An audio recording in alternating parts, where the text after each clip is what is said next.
Hey guys, this is John here in Los Angeles with the Alpha Channel update for Tuesday, October 29th, 2024. And today's card from the Hakur Halderson Yggdrasil deck is, I gotta read how to pronounce this, Galabril.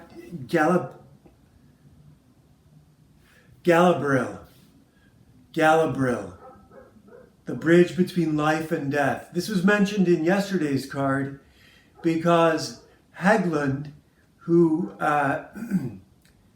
presides over this bridge, basically the way this bridge works is if you're alive, your footsteps echo and make a whole lot of noise and rouse everyone.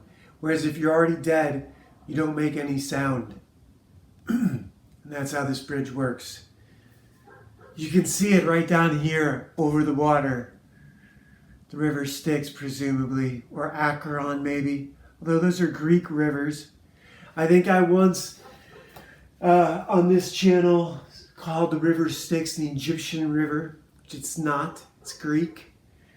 Today's comic book is Conan the Barbarian 261. And this is a great cover by Dan Panosian and someone else, Panicella, I think. Their name's right here over Spider-Man. I didn't look it up, but it's an awesome cover. And I wonder if this is more the inker's work or the penciler's work. How much? I would love to see the original pencils and the inks about the colors. And if Panosian maybe just did the colors and Panicella did the pencils and inks. These are little details that I have no right to know, since I didn't pay for the work. But today is a guest penciler whose name I don't remember, and I'm going to have to look up and interrupt the stream for in just a second. Look at the back here. See, I was saying the other day that I wouldn't mind ads that featured more artwork, like Mad Magazine, where every line in the book was hilarious. Every line in the book was irreverent and a joke. But I also wouldn't mind ads that were more, this is not the right kind of ad. This is just photos for a video game. Interactive. See, here's the thing about a comic book. Once you lean into, a comic book is an interactive medium. It is not a passive medium. Television is a passive medium. Video games are not. A newspaper is not. A magazine is not. You have to pick it up and put forth effort. It is an active medium. Television, movies, plays, these things are music, essentially, is a passive medium. You do not have to maintain a relationship with it like a book. A book is an active medium. It's dead in your hands, but you have to do the work. It won't just come to you like a lecture. A lecture is a passive medium. So, in a second, I am going to have to put this down because I absolutely cannot read that text way down there at the bottom. But it is Roy Thomas, and it is written especially well, so give me just a second. This is Conan the Barbarian, Scarlet Tears, written by Roy Thomas, penciled by E.J. Cruz, and it's still Ricardo Villagran on inks, and Nel Yamatov on colors. Nel or Yell? Nel Yamatov on colors. And he's quit with the bright highlights on the face. That was a sort of a 6 to 8 issue experiment that really didn't work out very well. And it's hard to do with this 4-color separation, I imagine. Things are a lot easier these days. So what's going on here? Conan and Hob are in the ruins of Venarium, which is on the southern border of Samaria. Samaria is very Celtic. I being Irish, 75% Irish. No, more than 3/4. Now I feel stupid because I 3/4. 3/4% Irish and 1/4 German. That's embarrassing, isn't it? I have a soft spot in my heart for anything that's Ireland, Celtic, Gaelic. But when you start talking about Gaelic, you're talking about France and parts of Spain, maybe even before Spanish was spoken. when the Irish language was possibly very different. Right now, between Ireland, Scotland, the Isle of Wight, the Isle of Man, and Wales, you have like 30 or 40 different dialects very quickly vanishing as children move out of their small neighborhoods, and their small neighborhoods get gobbled up by suburbs or by land developments. So here Conan is at Venarium with Hob, and they're talking about what happened. Conan has a brief flashback, and then we get this page over here where Conan stumbles onto this girl, Loria, being manhandled by two Nemedians. I believe they're Nemedians. They might be something else. Hold on, I want to look that up. I'm glad I did. There's so many different groups in Conan. These guys are Vendaians. I believe they're from a little bit further east. What would basically be Brussels, maybe, or maybe northern France. From what I understand, this is supposed to be England and all that area before the English Channel was sort of established and the continents shifted. But after the sinking of Atlantis and before the rise of the sons of Ares. How long was that? I don't know. Anyhow, Conan runs into this girl being manhandled by these two guys, and he has the high ground. He surprises them. I love this cover. This is an insane cover. Not just the hair, but the arm, the detail on the chest. So Conan dives down in sort of Jim Lee style. Although this is E.R. Cruz penciling. And I love the way he draws this girl. Look at this page. This page in black and white hanging on the wall at 11 by 17, even as a print, even as not the original artwork. This page is brilliant. Look at how natural she looks. She doesn't even have a bunch of cross-hatching. It's just the pose. This is really, really, really well done. Wait till you see her on the next pages. Wait till you see her facial expressions. This is just brilliant.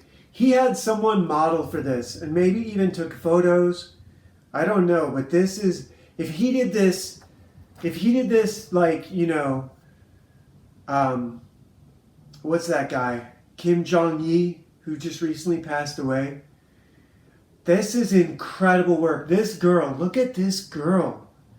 Her face, even the bottom panel, which I don't really care for, it looks authentic. She is like this throughout the entire comic, but especially those first couple pages. And this is not a fill-in comic. This is writing continuance with all the others. You know, Mike Doherty's taking an issue off, maybe two. And this is just brilliant work by Mr. Cruz. And they're traveling, of course. They're going back to her homeland, to her father. They're Aquilonian, and Conan, being a Cimmerian, doesn't like them, and they don't like him. She tells him that, you know, he's like, your father's not even going to let me in the house, and I don't want you being in my. These are my lands. You don't belong here. Venarium had been an Aquilonian settlement, and this guy stayed after it was burned 10 years ago when Conan was only 15. He was there. And here we get her arriving, and yes, this is her arriving at home, and her father is there, and he's got this chest that he's had since way back. He's about to tell us the story. The fourth trope in Conan comics is the flashback. First one is throw the sword. Second one is seduce the girl. Third one is go to jail. Fourth one is the flashback. But the fourth one is a trope for all comics, and that's why it's fourth in Conan, because it's not unique just to Conan. It's really all comics. Because exposition can only be done one way. In a play, a flashback is just someone on stage telling a story that they don't have time to bring in a set for.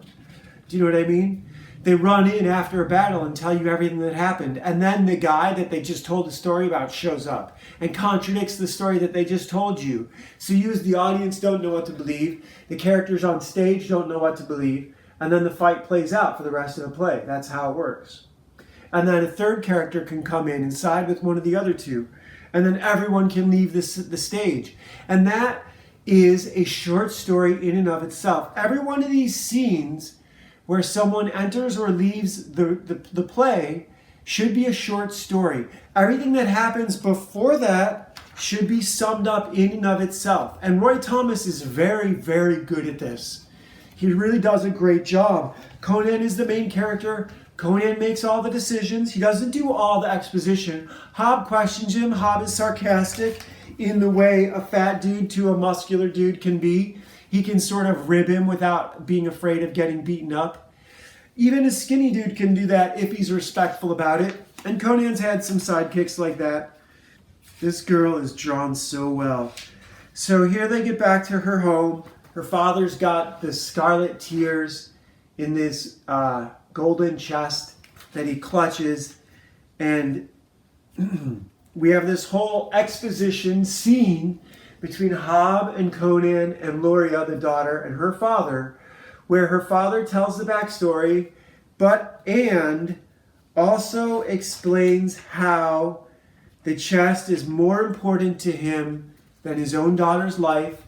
All of this Nel Yamatab did a great job with this flashback. You can tell it's a flashback because it's all single color palette, this green and blue. This is all flashback, how the father came to be in possession of the scarlet tears and how he got them from this, they faced down this goddess. And there was this, his name is not Brahmin, his name is Braram is this guy who's like a Brahmin. He's like a Indian witch doctor, an Indian shaman. And he is there's a cult that is chasing these scarlet tears. They're supposedly the tears of a goddess who is sacred to their cult. And here Conan gets to look at them. And the father says that they're more important to him than his own daughter. This is typical boomer attitude about their children. It was already present in the 80s. My condo in Boca is more important than your college education or your, career or my grandchildren. That's why America's falling apart. America, look, this America, I just realized this. This is a great parallel that's present in the movie The Northman, but it's also present in modern day America. And it's present in the Jewish Talmudic stories, and it's present in the Ragnarok stories, where Loki stands up to Odin and tells him how his kingdom will fall. It's present in modern day America. It's what happened with the boomer generation and their children, and bestowing upon them, the whole flood, the Hart-Celler Act, the flood of illegals and non-whites into white countries. Whites only make up 7% of the global population, and here we are being flooded with savages from the rest of the global population who've never done anything with their gifts, which you could easily say outweighed ours. We made the most of what we had. We worked hard. And now the cult of the Jacob versus Esau tribe is trying to supplant the inheritance of our ancestors and come in with, fake fur, with fake skin, shape-shifting, name-stealing, pretending to be someone else and stealing the inheritance of white people to their children, which is bequeathed through our nations. And it's prevalent here, it's prevalent in Ragnarok. The way it happened in Ragnarok was Odin started using gold to pay the debts of the realm instead of wisdom, strength, honor, intelligence. There's all sorts of virtues that Odin, as the god king, could use to pay the inhabitants of his realm. When he started using gold instead of, wisdom, strength, empowered weapons, when he started using gold as the literal coin of the realm, he lost the realm. He lost it. And that's what's happening in America today. And that's what's happening in this comic right here. This king, this estate owner, this canton estate owner, values his monetary possession more than his children. And so his children cannot stay loyal to him. What happens is, and Conan, this guy has set himself up in hostile territory, and he has no claim to these lands. They're Conan's ancestral homelands, which have been lost to him. His village has been burnt. Venarium has been burnt.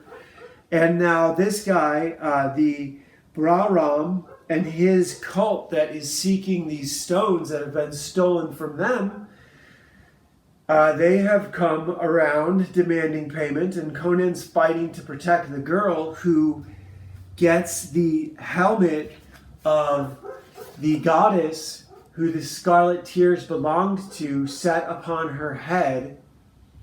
Conan doesn't have time to protect her because he's fighting other guys, and the father is no help at all to his daughter. He's just clutching his golden chest. Hob is no good. He's relatively worthless. And then the daughter rises up as the four-armed goddess. And there's a name for this goddess.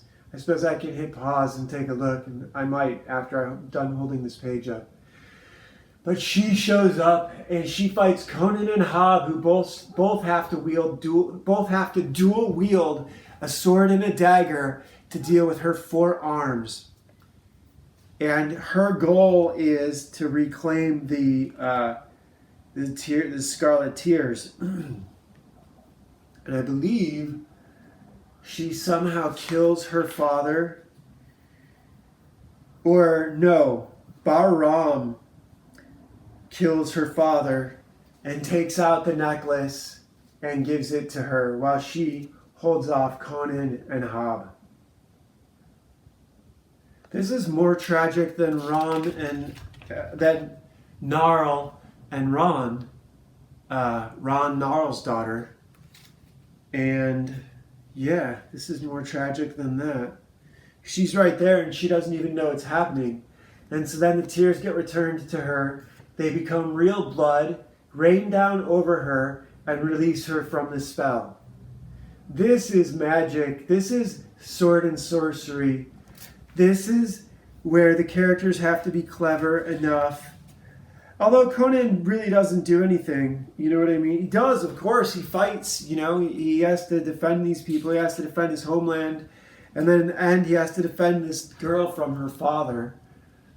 And look at how well she's drawn. There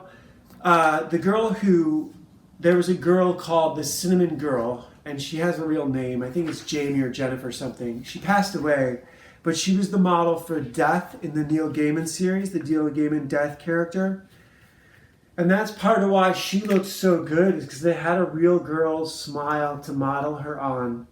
I'm just flipping back through some of these pages. This guy is a brilliant, brilliant artist. Just did such a good job. And again, if they made the ads for comics and ads for cartoons and ads for toys, instead of these classifieds, it would go over a lot. These are ads almost for the shop owners. They're certainly not for the readers. Who is this for? Children aren't, at this time, comics were for kids. And kids weren't reading these and ordering comics this way. Going to the shop and picking the comics was half the fun. Kind of like Blockbuster, which has been reduced to the endless scroll on Netflix now. But still. And you don't pick it up and hold it in your hands on Netflix now. There's something to be said for holding it. Yeah, so what do I want to talk about? I had a whole bunch of ideas of stuff I wanted to talk about, and I don't remember any of them. They've been fleeting all day long. Legacy of a Mad Scientist, Legend of Ashley Fox. There is some stuff I want to talk about. And it is, if comics are just about establishing the execution for a pitch, then crowdfunding your 6-page comic makes a lot of sense. To establish the characters, to establish the concept.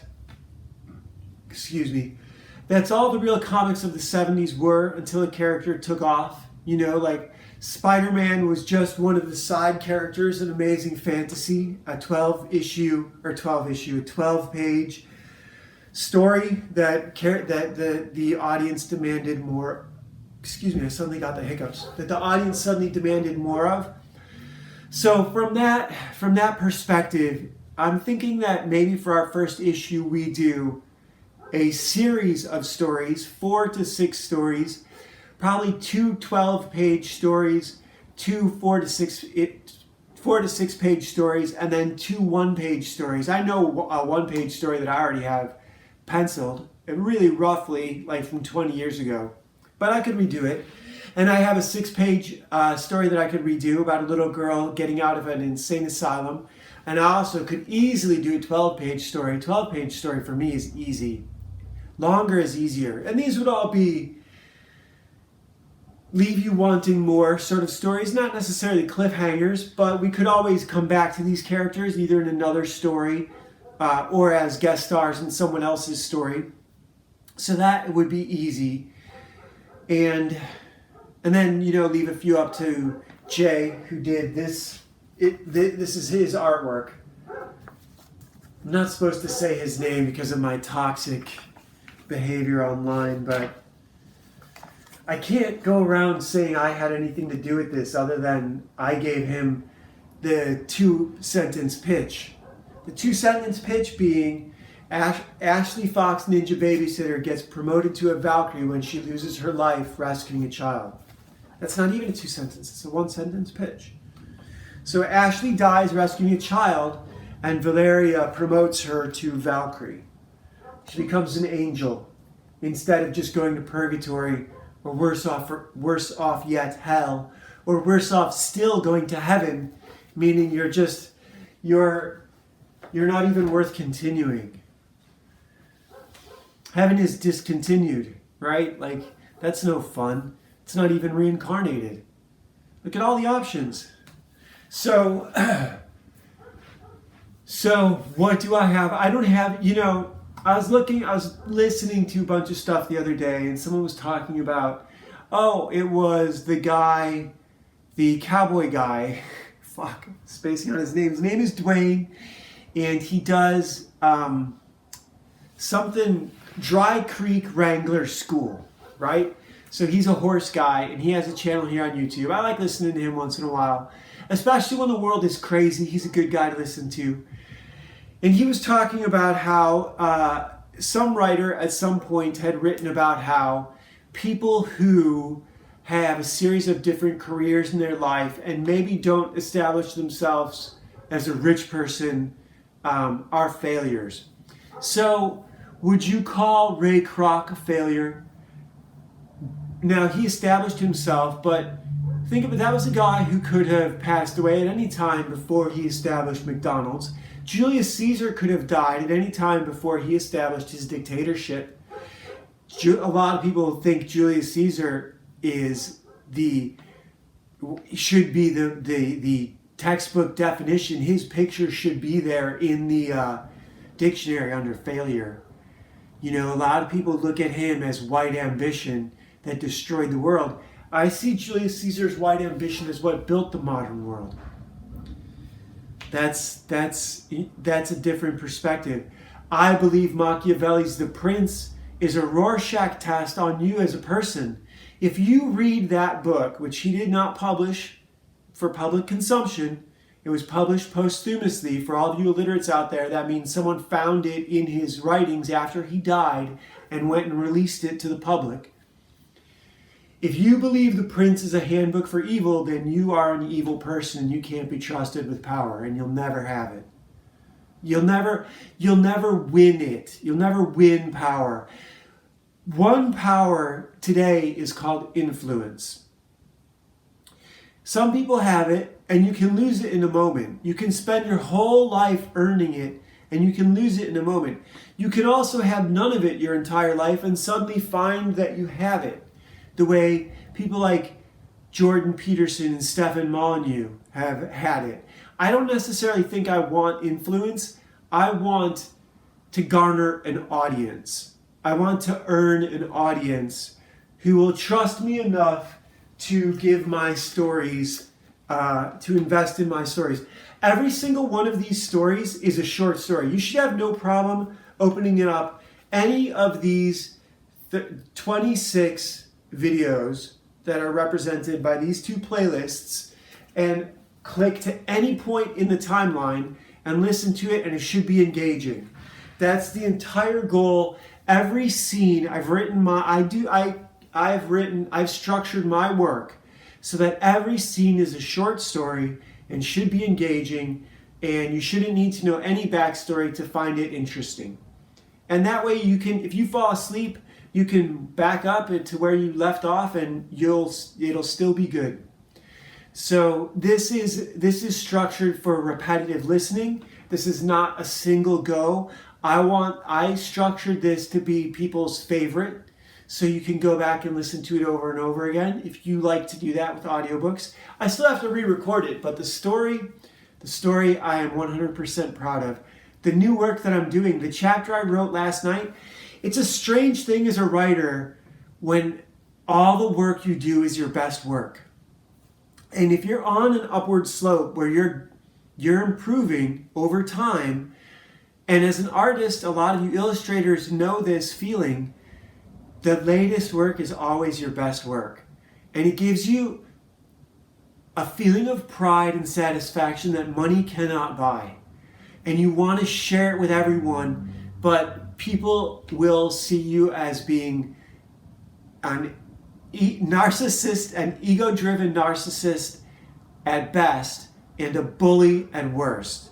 When you give them advice about their work and they don't hear it with love in your voice. So it's very important how you structure your criticism of other people's work.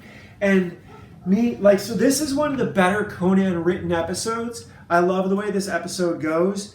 The way this girl who Conan just met, and you can see when she looks back at him. Now, Conan and she have some back and forth about her being Aquilonian and him being Sumerian, but she wants to be on the horse with him, not with Hob.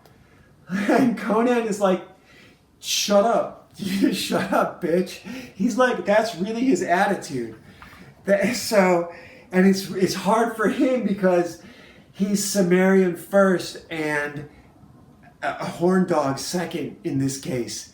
And she's a pretty girl second and Aquilonian first in this case.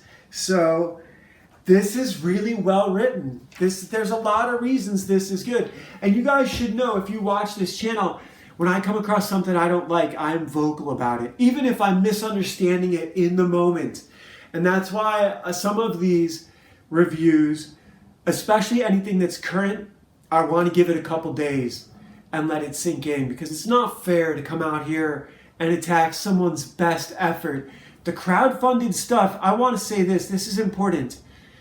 The crowdfunded stuff is not done for a fucking paycheck. It's done because these people believe in it. It's done because this is their best effort. And so for me to come out here and to criticize that is way different than to criticize a book full of ads that was done for a paycheck, that was done on time with supervising editors and a writer and some controversy over whether how much creative freedom the artist is given. That's a big part of my speculation over this series specifically. I don't care about Batman. I don't care about Superman or The Amazing Spider-Man. I care about this series because it had an impact on me as a kid, and there's source material to go back to. And generally, this is really loyal to the source material, and I respect the hell out of that. And I want to create source material that inspires generations of young writers and artists that they can be loyal to, that's worth it, that is a big enough, dare I use the word, universe or sandbox to play in, that is interesting. The story I'm working on right now, I heard a guy say on Comic Books Commandos, Patrick Quinlan yesterday said, I want to be a comic book artist as my full-time occupation. That is a tricky scenario. You don't know what you're getting into. A comic book writer, not artist. If I said artist, I was wrong just now. He said, I want to be a comic book writer for my full-time occupation. And so if you're talking about the Marvel way, are you willing to let go of your story and give it to the artist with just a page of outline and let them go draw 22 pages and then send it back to you and say, I added these 3 characters and this is how it goes and good luck. And then you and the inker go at it at the same time. That is trust. That's a level of trust to do that on a paycheck that the Comicsgate guys, that the crowdfunding guys are, especially now the writer artists are in a unique position. They've gotten to watch writers for 10, 15, 20 years come up with stories, and some of those writers trusted them to craft the stories almost like a screenwriter and a director, right? The screenwriter writes a script, hands it to the director goes out and shoots the episode. The screenwriter and the editor now go back to the editing booth and basically the writer and the editor have to go back to the desk, and craft the magazine, right? It's very similar, only this is a lot less expensive. And so here you don't see the distribution costs. It doesn't make sense when Greg Capullo complains about his deadlines. That's because of the distribution deals that Marvel has to make to put the series out. So all the shops are waiting for it. All the banners have been sent out to the windows. They don't want them to be there for 18 months and be completely faded before the 6 issues have fully shipped. Those 6 issues should be fully penciled before the first one ships, in my humble opinion. If previews needs, you should be 6 months ahead. Fuck what happens in the rest of the world. You should be 6 months ahead. That's my opinion. And if you're going to do a 6 month arc, you should have it all done. Now, what I'm going to do with crowdfunding, I think I came to the conclusion today. I won't be 6 months ahead. What I will be ahead is story, months ahead on story, and I will break up the issues so that I can stretch out a 6-issue arc over. I can stretch out a single issue of one story over 6 issues and do 1 issue of this book, 1 issue of this book, 12, well, it would be less. It would be, or maybe 2 issues of books 1 and 2, 1 issues of 3 and 4, and half pages of 4 and 5, or half issues of 4 and 5. So 6 pages of books 4 and 5 over, and that would be 1 page each over 6 issues. And then you do 2 books of 2 and 3, and that would be half a book each over, or less, stretch it out, whatever, figure it out. But the point is that I could do it this way. And it would be a way to disperse the investment instead of investing in just one group of characters and one concept. You can invest in 6 different concepts over 6 issues that would deliver from different volumes to the audience, and that would work out really well. 3, 1.5, and 1. Or half. 1.5 and half. Sorry, I'm terrible with math. But yeah. So I'm excited about that stuff. I don't have any drama nuggets to drive home or anything like that. I did have a couple and I lost them, so hopefully I'll write them down for next time. See you guys.